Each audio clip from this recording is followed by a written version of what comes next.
No, I mean, sorry, I don't know if I'm answering for everybody. This is kind of a prickly point for me because I hear a lot of people talk about, I have all these Instagram followers, I have all this other stuff. Maybe producers and studios care about that. I don't, and the reason why is because I'm not hired to hire influencers. I hate that term. I get it. Yeah, like it's not just about popularity. The thing is, like, I'm not hired to do that. I'm here to spot people who can act, right? People who have a craft. So that's how I look at my job, and that's how I take it, and that's how I take it. So as far as like my part of the process, I don't care about how many Instagram followers you have. I don't care what kind of Facebook following you have. If you can't give me what I need in the room, none of that matters to me.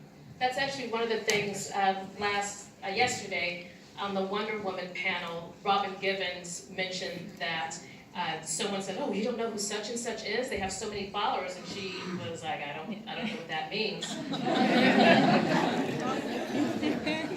Other questions? Yes. Hi, my name's Andrea. I'm a grad performing arts student. You talk a lot about generals in some of our classes.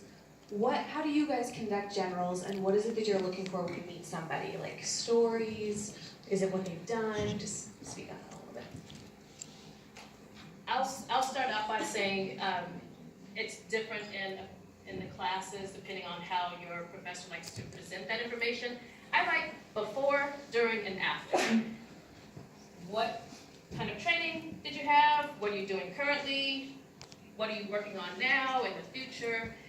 What would you all say you'd like to hear in a general? Because they're really rare. They can be really rare. We did a lot in Wilmington. I haven't started in Atlanta yet, but I do hope to do that this year. My plan would be to do 3 hours, 2 days a week, and to have 5 or 6 actors come by. Because of the taping scenario, we don't have the opportunity to meet you in the room. And I think everything you just said, plus just personal, where you're from. I think I've always, first thing I want to know is where you were born, because there's an indigenous thing about that is true to you. It doesn't pigeonhole you, but it is true to your roots. And I just generally, that's always fascinating to me. And then kind of hear about your journey from there to here. And then your work and, what you're kind of, why you feel like you've even been called to do this. Because if you don't really know that answer, then you're playing games. Yeah, I've been doing a bunch of generals, especially over the summer. I did a bunch, and I've been doing a bunch more. We've been very fortunate that we've been getting a lot busier. We also just signed a huge deal with Apple. So Apple has gotten into the world of audiobooks, so we are officially one of their distributors, and which is very exciting. So our policy, or that I've sort of started, was anyone that doesn't live inside of Atlanta can do a self-tape. So they can email me, and I will send them some material. They can self-record their audition and email it to me along with an application, which basically just tells me a little bit about your story, who you are, what you like to do, what books do you like to listen to, what books do you like to read, so that I know what kind of material you like to record. And then if you are in Atlanta, I set you up to come inside and meet with me and my boss, and an engineer will come and record you. Since if you become a narrator, you're an engineer, and you are in the booth for 6 to 8 hours a day for a period of like a week to record a book. So you guys get very close. And so they're sort of the best judge of character of whether or not you can maintain that kind of schedule. So that's kind of our process. Okay, great. We have a question in the front. Yes. Yes, I had a question. I had 2 questions, if you don't mind.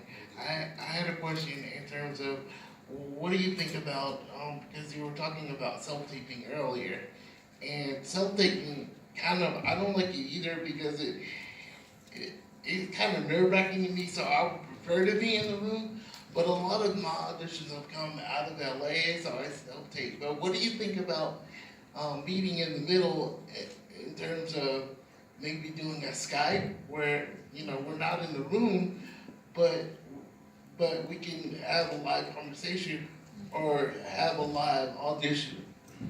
And also, I know you guys are casting directors and you're not producers, but there's been a lot of discussion in the disabled community, especially with the new Kevin Hart movie coming out. And I would like to know what you guys think of in terms of casting when it comes to authentic people with disability. There's a lot of, I don't know about the mainstream, but in terms of disability in the community, we're really upset about the Bryan Cranston casting.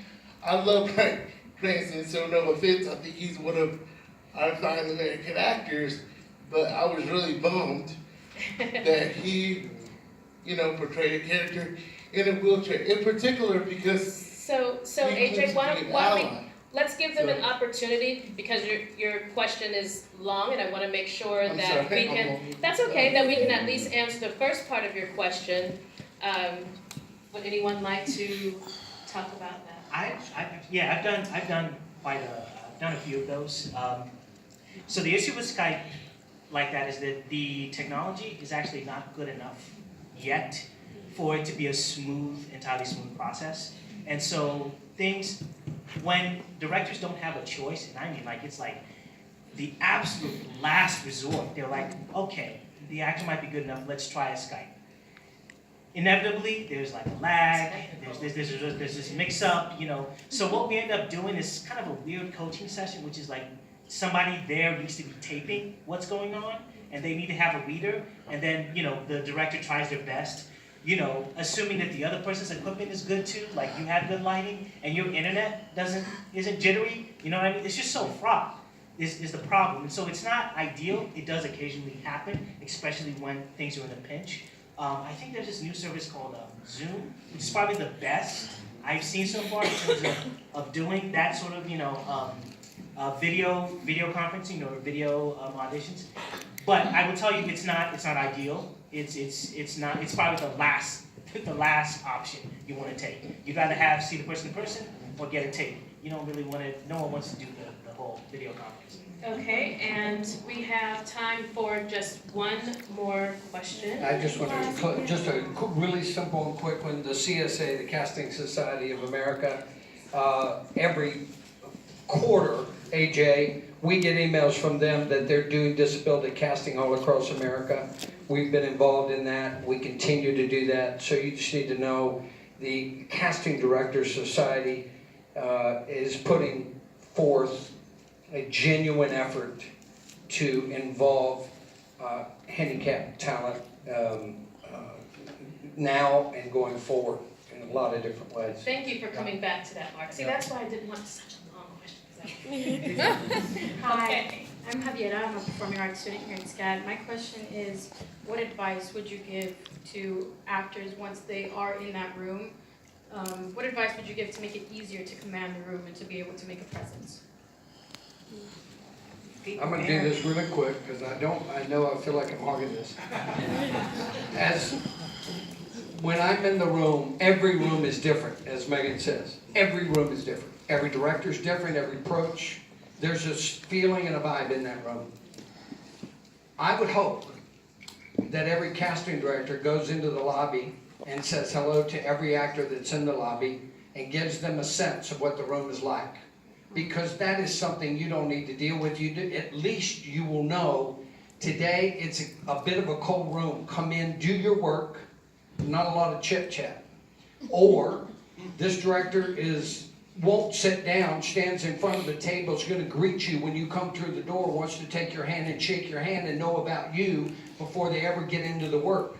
It would be to your advantage to know that. So as us casting directors, it's, as she was saying earlier, we do everything in our power to help you thrive, to help nothing get in the way that's going to prevent you from doing your very best work in that room. But generally, and if the casting director doesn't come out to do that, I'd talk to the casting associate, I'd talk to anybody to say, can you give me a little bit of a sense of that room and what is expected of me today? Because literally, they are all different. Casting directors are different. Directors are different. So anyway, hopefully that would help you the next time you have to go into a room. It's not only homework before you get there, but when you get there, find out what you can about what the tone in that room is. What would you add, Megan? Because certainly.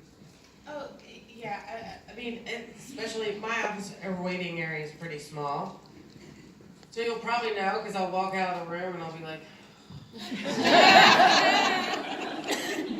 they're running 2 hours late, I'm really sorry. You know what I mean? Like, I am not an actor. This face does not hide very much. Good or bad. You're kind of gonna know as soon as you get there. Okay.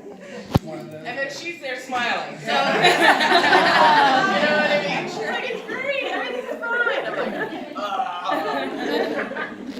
so, That's what's great about having these wonderful casting directors with us, because at SCAD, we pride ourselves in preparing our students for real-world scenarios, real-world situations. Our classes are geared towards, again, creating the next professionals that we'll see on television and in film. So I would love it if you all would thank our wonderful casting directors.